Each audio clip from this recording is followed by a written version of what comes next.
Questa trasmissione è offerta da Autoscuola Ranieri.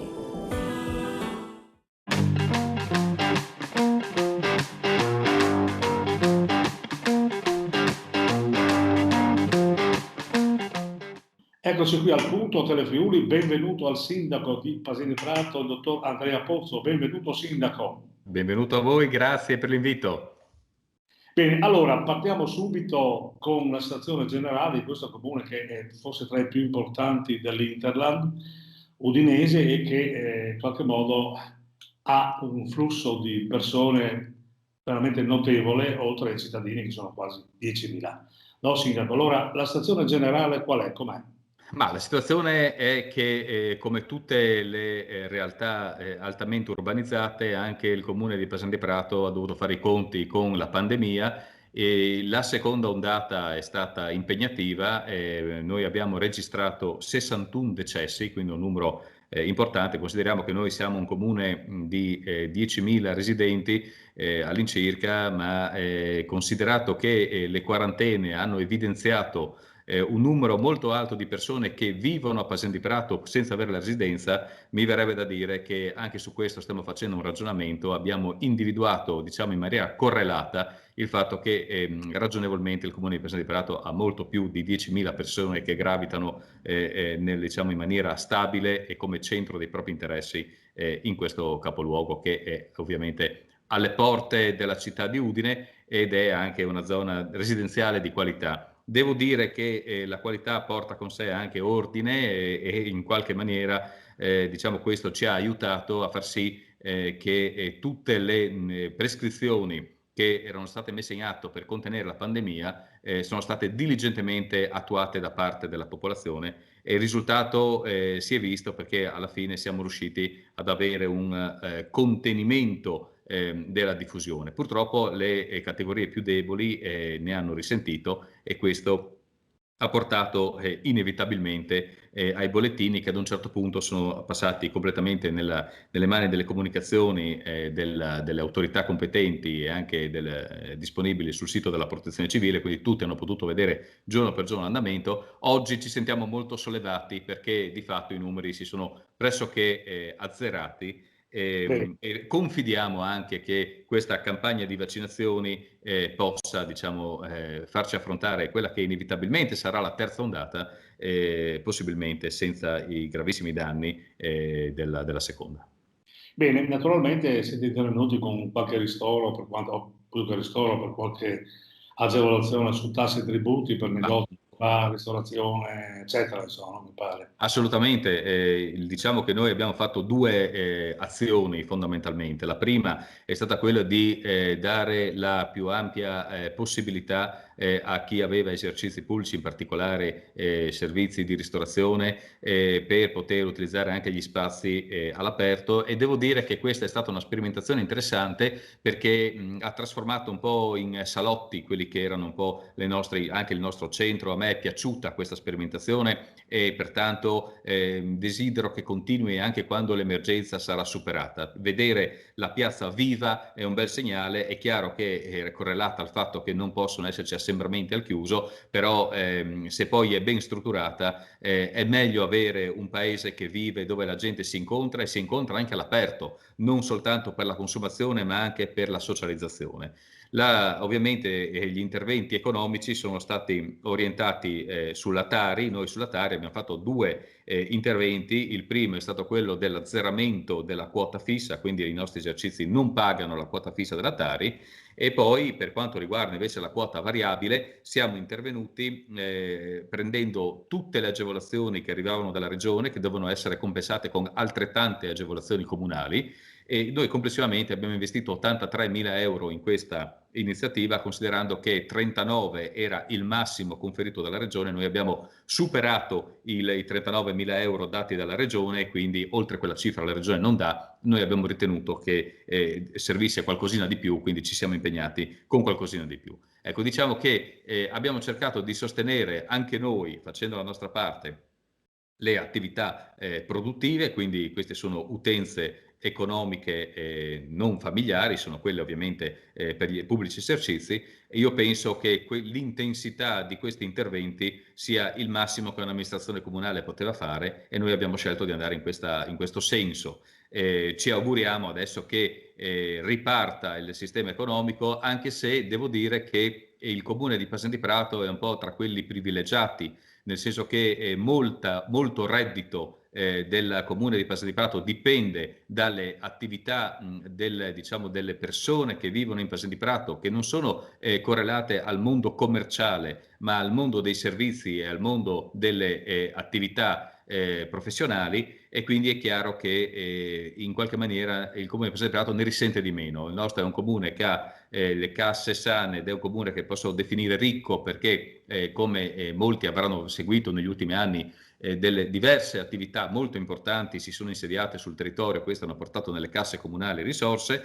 Il fatto che non ci sia stato una falcidia, come può succedere nei comuni turistici o nei comuni dove ci sono solo attività commerciali, questo in qualche maniera ci ha aiutato a sostenere meglio la condizione generale. Insomma, noi abbiamo persone che hanno delle professioni che continuano ad operare o che hanno dei redditi anche abbastanza, diciamo, importanti, e questo nel complesso è una garanzia di solidità.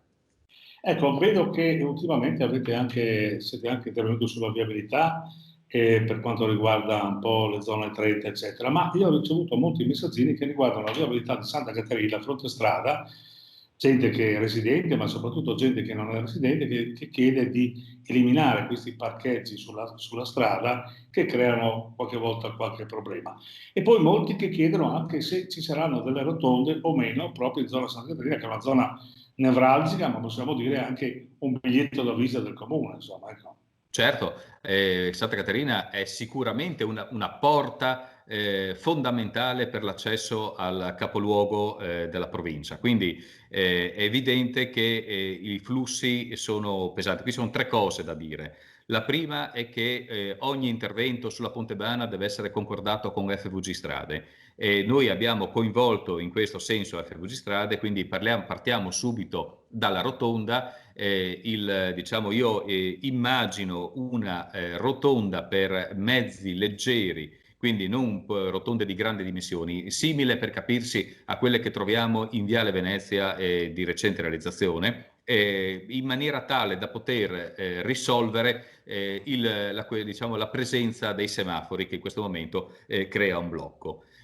Consideriamo che questa opera però deve andare di pari passo con la realizzazione della bretella di collegamento tra il sottopasso di Santa Caterina e la ZAP. L'intenzione nostra è quella di creare quest'asse che porterebbe tutto il traffico pesante direttamente sulle tangenziali dell'autostrada senza attraversare i centri abitati, e andando invece a potenziare moltissimo la zona artigianale, la ZAP pasianese, dove a questo punto potrebbe avere senso uno sviluppo di carattere artigianale e di logistica significativo. Quindi io penso che questa strategia, che oltretutto è continuamente confrontata con l'amministrazione regionale, l'assessore Pizzementi è stato ospite ovviamente della sede comunale per discutere questi argomenti, quindi in definitiva quello che ci spetterà se il progetto va a buon fine è l'eliminazione del traffico pesante dal centro di Santa Caterina, una quindi rielaborazione completa del traffico leggero con FVG Strade. Anche questa richiesta dobbiamo sottoporla al FVG Strade per la sua realizzazione, e di l'eliminazione dei semafori.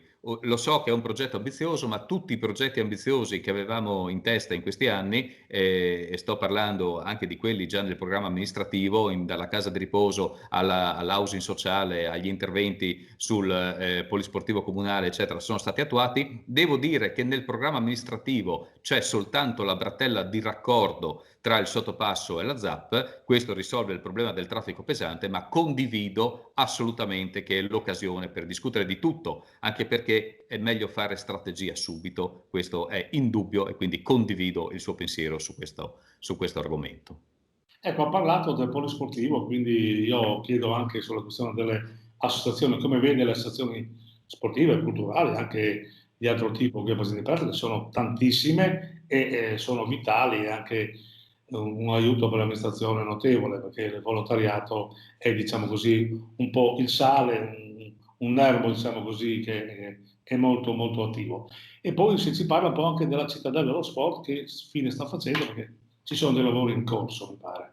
Ma allora, direi che non è solo sale, ma è la spina dorsale, perché le attività che vengono svolte dalle associazioni del territorio hanno un valore enorme. E devo dire che si dividono anche in categorie. Molti sanno che io ho una particolare simpatia per i donatori di sangue e invito la popolazione a ricordare la necessità del dono del sangue, che è un bene insostituibile. Nessuna formula chimica consente di ottenere questo bene così prezioso, e quindi la FDS è un po', diciamo, un po' l'argomento che io porto sempre all'attenzione come senso civico. Poi ci sono le associazioni culturali che sono importantissime, le sportive hanno in questo momento sofferto enormemente, perché sappiamo benissimo che i nostri ragazzi sono stati bloccati dalla pandemia, e devo dire che ci vuole coraggio e un po' anche di, voglio dire, poca paura verso il futuro, riuscire a mantenere in vita delle associazioni sportive in un periodo nel quale effettivamente tutto è bloccato, ma non le spese, perché purtroppo sappiamo che le associazioni hanno delle strutture, hanno del personale, hanno dei servizi che inevitabilmente hanno dei costi, però non hanno nessun introito, no? Quindi è una situazione veramente molto, molto delicata. E quindi voglio dire, veramente coraggio e la volontà di buttare il cuore oltre l'ostacolo. Il fatto che si sia mantenuto in vita il sistema delle ASD del territorio, e sul polisportivo comunale sappiamo benissimo che c'è, come tutti vedono, dei lavori giganteschi, un ampliamento che deve andare a realizzare il campo diciamo di riferimento per il rugby, il fatto che il campo centrale, come è scritto in convenzione, diventa a questo punto il campo di riferimento delle attività calcistiche, la sistemazione dei bagni, degli spogliatoi. Gli spogliatoi erano un'esigenza diciamo improcrastinabile, purtroppo non c'era più nello spazio, e poi parlo col presidente di un'associazione di calcio che sta facendo numeri importanti, e quindi sappiamo benissimo che era impossibile mantenere tutti quanti nello stesso posto. Direi che la cittadella dello sport adesso comincia a respirare. È chiaro che qui scontiamo il fatto che più ci allarghiamo, più, e questo è un bel segnale, più le ASD crescono, e quindi è chiaro che tutti i modelli di gestione, tutte le attività per il futuro devono essere, diciamo, assecondate da strutture adeguate e dal fatto che noi dobbiamo rendere possibile questa attività, ma proprio per i nostri giovani, perché io credo che il motto mens sana in corpore sane sia ancora, diciamo, un fatto importante, e che ci sia diciamo disciplina, che nasce anche dall'attività di gruppo, questo è formativo per i ragazzi. Ecco, e quindi un ringraziamento particolare anche al conduttore, che è presidente di un'associazione, e noi sappiamo con tanti successi anche. Allora, grazie Sindaco. Naturalmente un'ultima 20 secondi, siamo in chiusura, abbiamo già sforato, ma comunque sia 20 secondi devo chiedere sull'UTI. Come si colloca Pasini di Prato dopo le UTI? Non è mai entrata, ha fatto il suo gioco, e adesso come siamo? Allora, Pasian di Prato non ha mai aderito alle unioni territoriali, perché Pasian di Prato ha mantenuto l'ordine istituzionale previsto dalla Costituzione in tutta Italia. Noi siamo l'unica regione d'Italia che ha uno statuto adeguato al titolo quinto riformato della Costituzione, quello che però il referendum ha bocciato. Quindi è chiaro che noi alle UTI non abbiamo aderito. A me piacciono le forme associative libere. Le forme libere, quelle che consentono a seconda argomento per argomento di fare delle valutazioni di opportunità territoriale. Faccio l'esempio della polizia municipale, che si allargherà nel prossimo Consiglio Comunale, quindi a giorni, anche al Comune di Pagnacco. Andremo ad individuare specifici punti di intervento nei quali si possono fare sinergie. Per il resto il Comune di Pasini di Prato ha risorse, ha capacità, ha la possibilità di mantenere tutti i servizi in capo a se stesso, e quindi lasciamo che sia la popolazione nel momento in cui vota a decidere che cosa fare, e non rimettiamo le deleghe ad altri, perdendone così il controllo anche democratico. Benissimo, allora, bellissima chiacchierata, siamo in chiusura, io saluto velocemente, grazie Sindaco, alla prossima. Grazie a voi, un saluto a tutti i telespettatori di Telefriuli, grazie.